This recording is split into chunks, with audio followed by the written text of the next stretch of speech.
संध्याकाळचे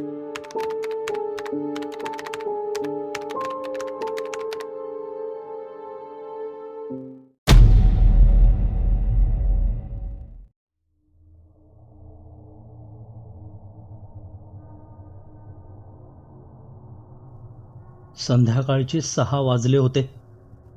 हळूहळू सगळीकडे अंधार पडत चालला होता. रमेश त्याच्या आई-बाबांबरोबर गावी चालला होता. पुण्यापासून 8 तासाच्या अंतरावर त्यांचे गाव होते.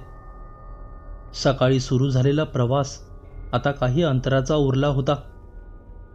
जसजसे त्याचे गाव जवळ येऊ लागले तसा त्याचा प्रवासातला क्षीण दूर होऊ लागला.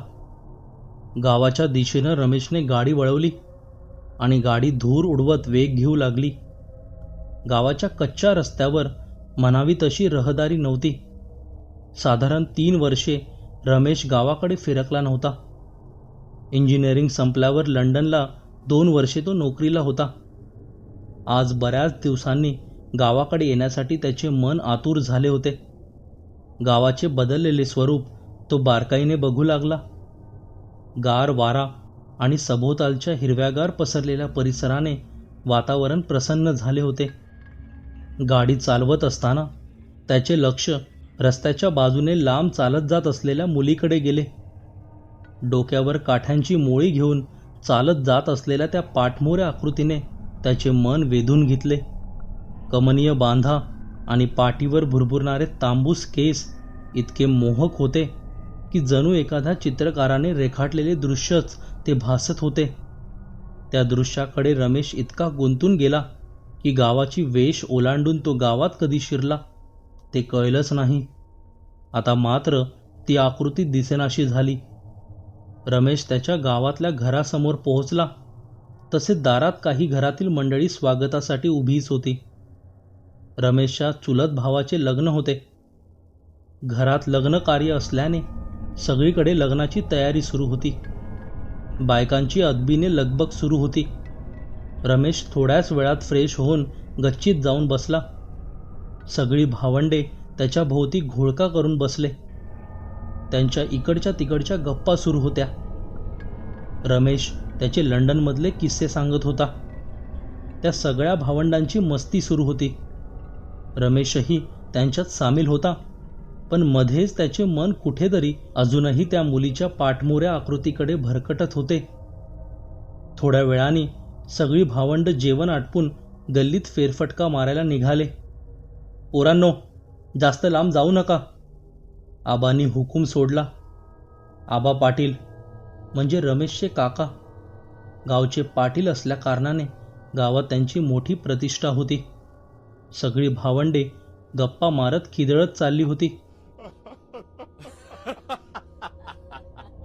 एक गल्ली सोडून ती दुसऱ्या गल्लीत शिरली. रमेश चांदण्या रात्रीतल्या गावाचा नजराणा अनुभवत चालला होता. चालत असताना त्याची नजर लांब गावातल्या वेशीपाशी असलेल्या घराकडे गेली. लांबून तरी घर अगदी छोटे भासत होते. तिकडे फारसं बघू नको, भूत राहतंय तिथं, जितू बोलला. जितू रमेशचा चुलत भाऊ. गावातच राहत असल्याने त्याने रमेशला सावध केले. भूताचे पण घर असतं? मला तर वाटले भूत फक्त झाडावरच राहतं, रमेश हसतच बोलला. त्यावर जितू मात्र चिडला. थोड्या रागाच्या स्वरातच रमेशला त्या घराबद्दल सांगू लागला. त्या घरात खरंच भूत आहे, म्हणून तिकडं कोणी बी जात नाही. गावानं त्यांना टाकून दिलाय. रात्रीचं तर अजिबात इकडे फिरकायचं नाही. जे पण तिकडे जातंय त्यांचं वाईट होतंय बघ. जितू मोठ्या आवेशाने रमेशला सगळं सांगत होता आणि बाकीचे भावंडे पण त्याच्या बोलण्यात सामील होत होती. रमेश मात्र या सगळ्याकडे दुर्लक्ष करून त्या घराकडे बारकाईने बघत होता. ते बघून जितूने सगळ्यांना परत फिरण्याचा इशारा केला. तसे ते सगळे घराकडे परतले. घरी येऊन बाकी सगळेजण झोपी गेले, पण रमेश मात्र घडल्या प्रकाराचा विचार करत होता. गावात शिरताना पाठमोरी दिसलेली ती आकृती आणि ते वेशी जवळचे घर त्याच्या नजरेसमोरून जात नव्हते. प्रवासात दमून गेल्याने थोड्या वेळातच त्याचा डोळा लागला. सकाळच्या सूर्यनारायणाच्या आगमनाने रमेशला जाग आली. पक्ष्यांची किलबिल आणि सूर्याची किरणे त्याच्या मनाला आल्हाद देणारे होते. सकाळी नाश्ता करून रमेशचा शेतावर जाण्याचा बेत होता. जितू आणि रवी त्याच्यासोबत जाणार होते. रवी जितूचा खास दोस्त होता. जितूच्या लग्नासाठी तो शहरातून गावात परतला होता. शेताची वाट तशीच छोटी होती. वेडीवाकडी वळणाची वाट तुडवत सगळेजण गावाचे किस्से रंगवत चालले होते. वाटेवरूनच लांब ते भूताचे घर दिसत होते. रमेशची नजर काही केल्या त्या घराचा पाठलाग सोडत नव्हती. त्या घरात कोण राहतं? रमेशनं विषयाला सुरुवात केली तसा जितूचा चेहरा पडला. तुला कशाला पाहिजे ते सगळं? तू फक्त मजा कर इथं. जितूने रमेशची समजूत घातली, पण रमेश ते जाणून घेण्याचा हट्टाहास करू लागला. शेवटी जितूने त्या घराबद्दल सांगायला सुरुवात केली. त्या घरात एक पोरगी राहते. कोमल तिचं नाव. 2 वर्ष झालं तिच्याशी कोणीही बोलत नाही. एका कातरवेळी समदे गावकरी घरात परतलं होतं आणि अचानक त्या घरातून जोरात ओरडण्याचा आवाज आला. गावची लोक त्या दिशेनं पळाली. विमलची बहीण कोमल जोरजोरात रडत होती. तिथं जाऊन बघितलं तर घराच्या बाजूला असलेल्या विहिरीत विमलचं प्रेत तरंगत होतं. त्या दिवसापासून तिच्या भूताचा वास आहे बघ तिथं. कोणी बी तिकडं गेलं की त्याचं वाटोळ होतंय. तिच्याकडं बघायचं पण नाही, नाहीतर भूत पछाडतंय. समध्या गावाला झपाटलंय त्या भूतानं. जितू जे बोलत होता ते रमेश शांतपणे ऐकत होता. शेतात थोडा वेळ घालवून सगळी जेवायला घरी परतली.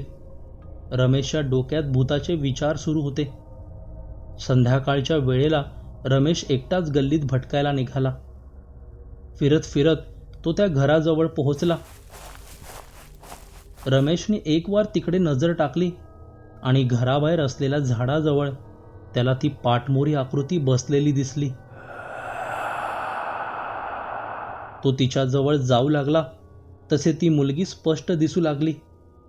नाजूक चेहऱ्याची, गोंडस दिसणाऱ्या त्या मुलीची रमेशला दया आली. मनातून त्याला वाटले तिच्याशी जाऊन बोलावे, म्हणून बाकी कसलाही विचार न करता तो तिच्याजवळ गेला. त्याला बघून ती उठली आणि घराकडे जात असताना रमेशने तिला आवाज दिला. तिने रागाने मागे वळून बघितले. मला तुझ्याशी बोलायचं आहे, रमेश म्हणाला. तसे ती जोरात चिडून म्हणाली, निघून जा इथून.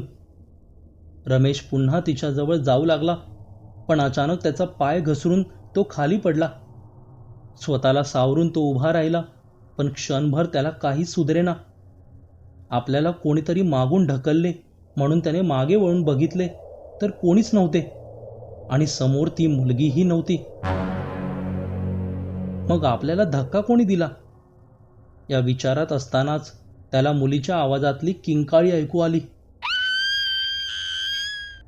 तो आवाज त्या घराजवळच्या विहिरीमधून आल्यासारखा भासला. आता मात्र रमेश जरा बिथरला आणि काळोखही खूप झाला होता. त्याने झपाझप आपली पावले घराच्या दिशेनं वळवली. चालताना त्याला जितूचे शब्द आठवत होते. तिकडे जाऊ नको असंही तो म्हणाला होता. काहीतरी विचित्र घडत होते हे नक्की, पण नेमके काय ते कळायला मार्ग नव्हता. वाटेत त्याला रवी भेटला. रमेशच्या पायाला रक्त आलेले बघून रवीने विचारपूस केली, पण आपण सहज फिरत असताना पाय घसरून पडलो आणि पायाला लागले, एवढंच रमेश बोलला. त्याचा चेहरा बघून रवीला थोडी शंका आली, पण काहीही न बोलता रमेशचा हात धरून तो त्याला घरी घेऊन गेला. ती रात्र नेमके काय घडले याचा विचार करतच सरून गेली. रात्री झोपेत असताना अचानक रमेशला स्वप्नात त्या मुलीच्या किंकाळीचा आवाज आला आणि तो खडबडून जागा झाला. रात्रीचे 3 वाजले होते. ते घर आणि ती मुलगी काही त्याचा पिच्छा सोडत नव्हते. तो उठला आणि सरळ त्या घराच्या दिशेनं चालू लागला. काळोखात आजूबाजूचे काही स्पष्ट दिसत नव्हते, पण त्या घरात मात्र एक मिणमिणता दिवा पेटत होता. त्या दिव्यात कोणाच्या तरी सावलीची हालचाल होत असल्याचे भासले. रमेश अगदी सावध होऊन त्या दिशेनं वाटचाल करत होता. घराजवळ पोहोचताच त्याला एक भयान शांतता जाणवली. तो आता घराचे दार वाजवणार इतक्यात विहिरीमधून पुन्हा ती किंकाळी ऐकू आली. रमेश थोडा घाबरला, पण आता या सगळ्याचा आपण सोक्ष मोक्ष लावायचा असे त्याने ठरवले. तो त्या विहिरीकडे गेला आणि हळूच त्याने वाकून बघितले, तर त्याला कोणीच दिसले नाही. तो घराकडे वळला, इतक्यात पुन्हा त्याच कर्कश आवाजाने त्याच्या कानठळ्या बसल्या. थोडा वेळ थांबून विहिरीत बघितले, तेव्हा झाडाची सावली सोडली तर काहीच दिसत नव्हते. इतक्यात आपल्या मागे कोणीतरी उभा असल्याचा त्याला भास झाला. म्हणून त्याने मागे वळून पाहिले, तर तिथे कोणीही नव्हते. आता मात्र त्याला घाम फुटू लागला. भीतीने अंग थरथरत होते. त्याने एकदा सभोवताली नजर फिरवली, पण आजूबाजूला कोणीही नव्हते. तो परत फिरला, तेव्हा घरात कोणाची तरी हालचाल जाणवली. रमेश ते बघायला घराकडे वळला. घराचं दार आता उघडलं होतं. आतमध्ये एका भिंतीला टेकून डोके खाली घालून ती बसली होती. त्याने तिला हाक मारली, मला तुझ्याशी बोलायचे आहे, प्लीज ऐकून घे, अशी तो विनंती करू लागला. इतक्यात त्याला कोणीतरी घरात ढकलले आणि दार बंद झाले. आता घरात फक्त रमेश आणि ती असे दोघेच होते. रमेशची भीतीने पळता भुई झाली. ती शांत बसून होती. आपल्या अंगातले सगळे बळ एकवटून तो उठून बसला आणि त्याने घाबरतच तिच्याशी बोलायला सुरुवात केली.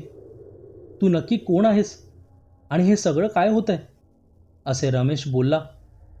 इतक्यात तिने मान वर करून रमेशकडे बघितले. तिचे ते भयानक रूप पाहून तो प्रचंड घाबरला. त्याचे हात पाय लटपटत होते. सगळ्या अंगाला घाम फुटला होता. ती विचित्र आवाजात बोलत होती, तू परत इथे आलास, आता तुला मी सोडणार नाही, म्हणत ती जोरात ओरडली. तो आवाज त्या विहिरीतल्या किंकाळीसारखा होता. रमेशला आता कळून चुकले होते की जे जितू बोलत होता ते खरे होते. तो कसाबसा धीर धरून तिला बोलला, मी तुला मदत करायला आलोय. ती मात्र डोळे वटारून त्याच्याकडे पाहत होती. त्याने बोलणे सुरू ठेवले. काही करून आपला जीव वाचवायचा प्रयत्न तो करत होता. ती रमेशजवळ येऊ लागली. तितक्यात त्याने तिला विचारले, तुला काय हवंय, मी मदत करेन तुला. ती मात्र अजून जवळ आली आणि मान वाकडी करून तिने रमेशला दाराच्या दिशेने जोरात ढकलले.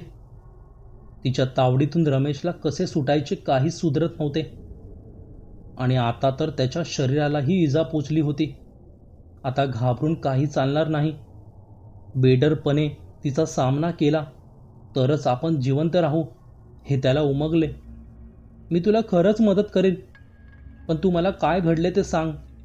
या घरात नेमके काय घडले? तुझ्या बहिणीनं विहिरीत उडी का टाकली? हे ऐकून मात्र ती खूप चिडली. मी उडी नाही टाकली, मारून टाकले मला विहिरीत. तू काय मदत करणार मला?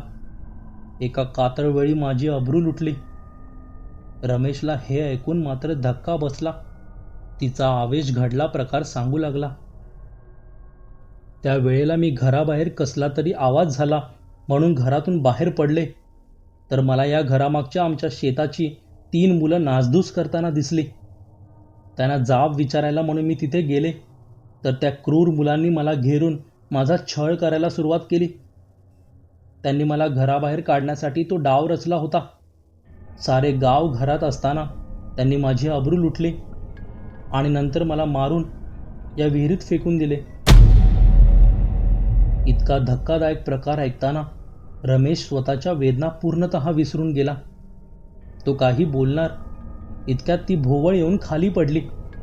रमेशने तिला पटकन सावरून उठवले. ती काही क्षणातच भानावर आली. आपल्याला काय झाले आणि अचानक हे कोण आपल्यासमोर उभे आहे हे तिला सुधरत नव्हते. रमेशने काय झाले ते व्यथित केल्यावर ती स्वतःच्या ओंजळीत डोके घालून रडू लागली. तिला आता रमेशच्या आधाराची गरज होती. काय चूक होती माझ्या बहिणीची? केवळ दिसायला सुंदर असणे हा कुणाला शाप ठरू शकतो का? आणि इतका अन्याय होऊनही ती मुले गावात मोकाट हिंडत होती.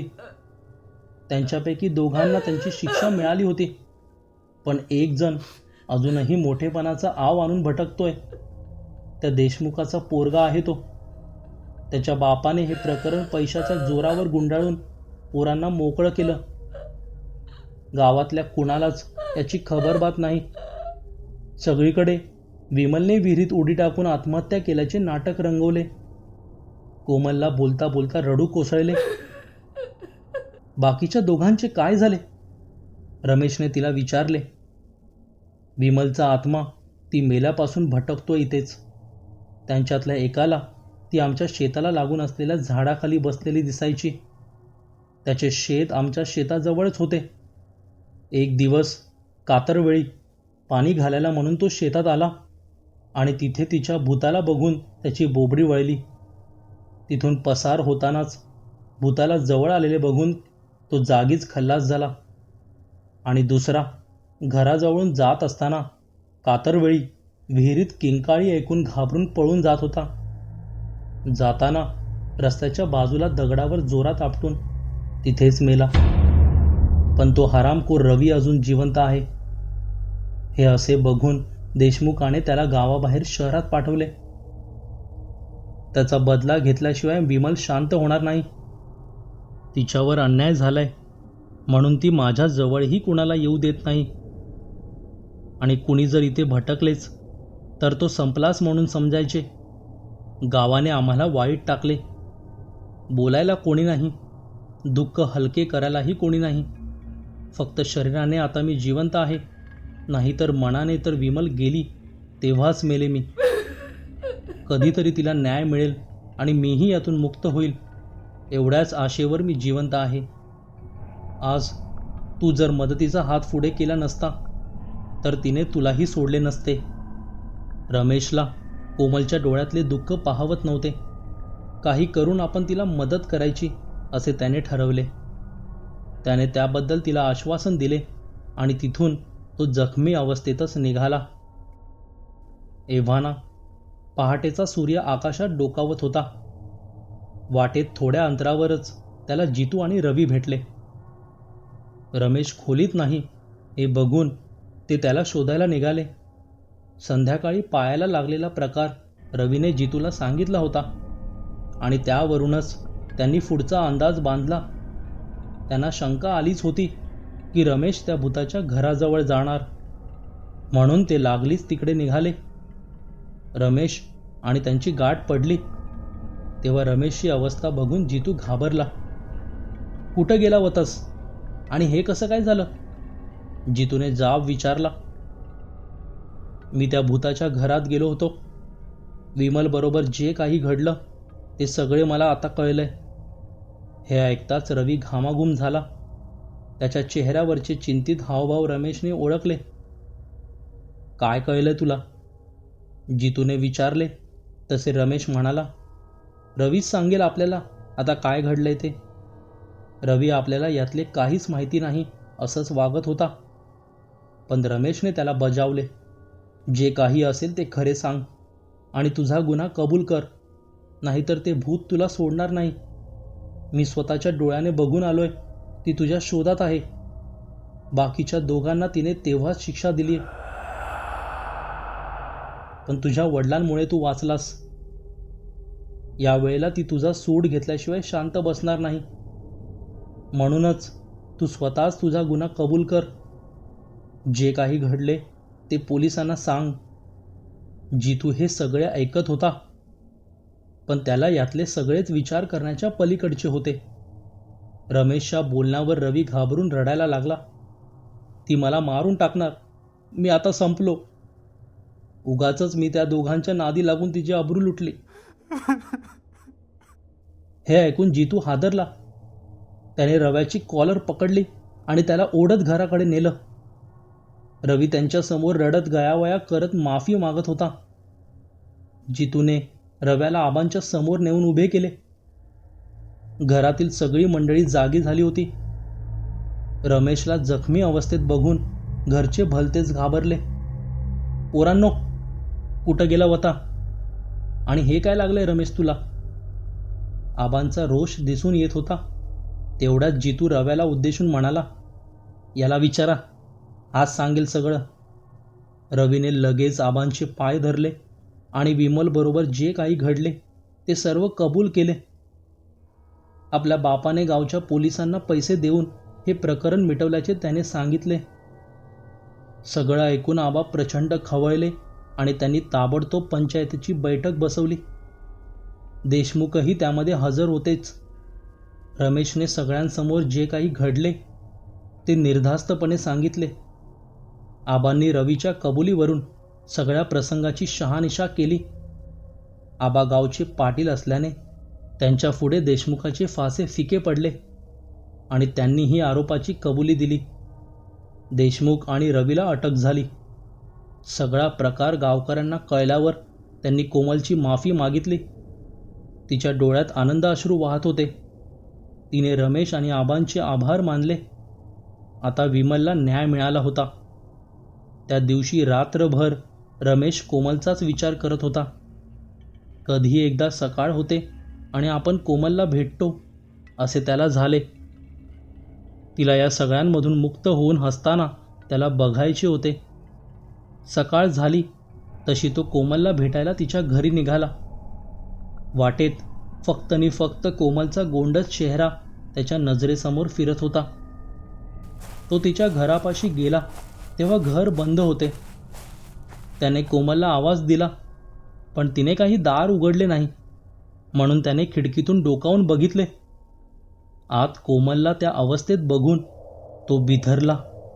क्षणभर तसाच उभा राहिला. काय करायचं काहीच सुचले नाही. त्याला खूप मोठा धक्का बसला होता आणि त्यामुळे त्याची वाचा अडखळत होती. तो तिथेच बसून विचार करू लागला, कोमलने असे का केले? आता कुठे सगळे काही नीट झाले असताना तिने स्वतःला गळफास का लावून घेतला? अनेक विचारांनी त्याचे मन बधीर झाले होते. तो तसाच फिरला आणि शांतपणे घराच्या दिशेनं चालू लागला. आजूबाजूला गावची बरीच लोक जमली होती. सगळीकडे तिच्या मृत्यूची खबर पसरली. 2 दिवसांनी घरातले लग्न कार्य आटपून तो पुण्याला जायला निघाला. सगळ्यांचा निरोप घेऊन गावाबाहेर पडत असताना त्याने कोमलच्या घरावर नजर टाकली. ते आता कायमचे बंद होते. आता तिथे कुठल्याही भुताचा वास नव्हता. ना विहिरीतली किंकाळी ऐकू येत होती. विमलच्या मृत्यूचे रहस्य तर रमेशने उलगडले, पण कोमल मात्र त्याच्या आठवणीत एक रहस्य बनून राहिली.